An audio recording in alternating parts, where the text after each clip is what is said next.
Welcome back as we continue our third anniversary celebration, and we took our show on the road. But we were not the only ABC show at the Epcot International Food and Wine Festival. We were lucky enough to be part of the studio audience for a taping of The Chew at Walt Disney World.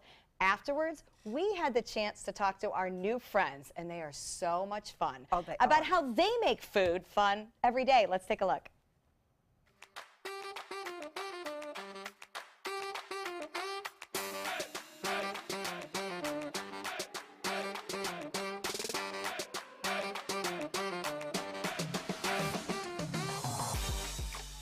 You guys make cooking seem so easy. On our show, we attempt to do a cooking segment that never goes well. How do you project that? Well, yeah, I mean, I think, I've been cooking professionally most of my life, but cooking on TV is harder than cooking at home because it's just harder.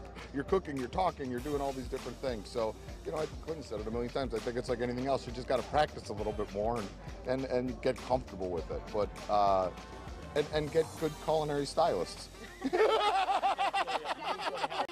Well, I'm a home cook, like most people who are watching the show. So if I can do it in the studio, or if I can do it in my house, you can do it as well. Like, I feel as though I'm the inspiration, where it's like, these guys own restaurants, and they really, they're iron chefs and all that stuff. I'm like, the guy who taught himself how to cook. So if I can teach myself how to do a perfect roast chicken, so can you. And then you just take it from there, level by level. And you also know how to throw a heck of a party, which is kind of why I think you're here. Yeah, I like the sauce. You have a lot of fun during the show. I see you dancing, enjoying your time, and you project that energy. How do you feel that people watch, and one of the reasons they're doing that is because of how you make them feel? I think that being here, I am honestly, truly, and genuinely happy to be here.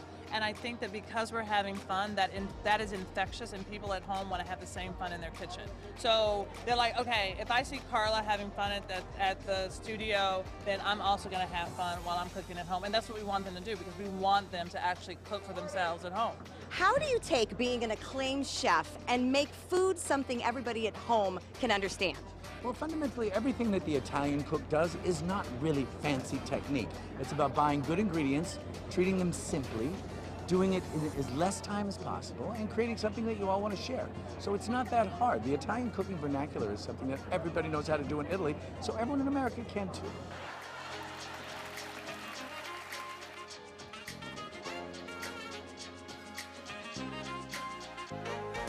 Okay, I have a question. Everybody wants to know, but they're afraid to ask. How do people get your jobs? Everybody out there say, how do I prepare for that? How do I get that job? I've been preparing for this probably all my life. I had done theater. I just think my prayer every day, and let me tell you this, is authenticity. So whatever you do, I don't care if it's on television, I don't care if what you do, if you can be authentic doing it, then you're in the right place. So, like, if you want to be a chef, don't do it because you want to be on TV. You're wasting your time. If you could find love in the food world, find it that way, and maybe your TV star will shine. Meanwhile, watch The Chew, right? Exactly. We all do that. Do you guys practice before a show? Do you sort of rehearse what you're going to do? I mean, they talk a little bit about themes. It's a very loose rehearsal. Rehearsal and quotes. Rehearsal quotes. Like they'll give us a bunch of topics. We look through the topics. Clinton usually, says, "What do you think about these ones?" and tries to get the three of us focused. And then Which never works.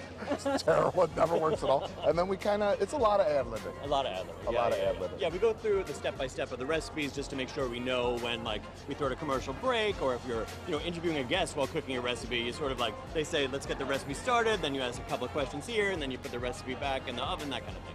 I've known Carla for about 7.5 years. We see each other a lot. I would say we're the two highest energy people on the show. Yeah. In 7 years, I've seen Carla tired twice. Wow. That's for 2 hours. Both of them were at my house in the summer where she knew she could unwind just a little bit. Yeah. She took a little nap. She didn't do anything for about an hour and a half, and it drove her crazy. I have another question. I ask this every day on the air, but okay, what is your life lesson? What have you learned in this business, in your journey, that you can pass on to others?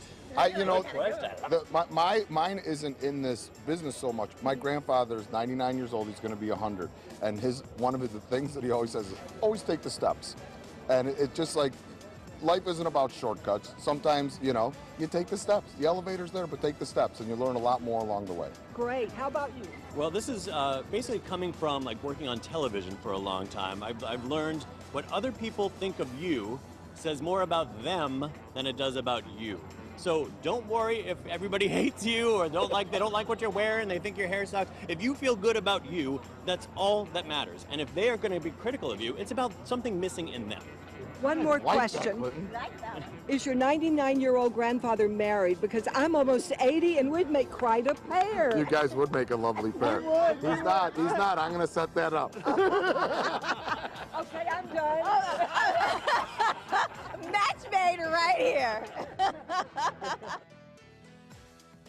Doesn't matter where we go, Linda. Well, if it works out between me and his great-grandfather, then all of you are invited to the wedding. When we'll eat so well. That would be true. The food would be phenomenal.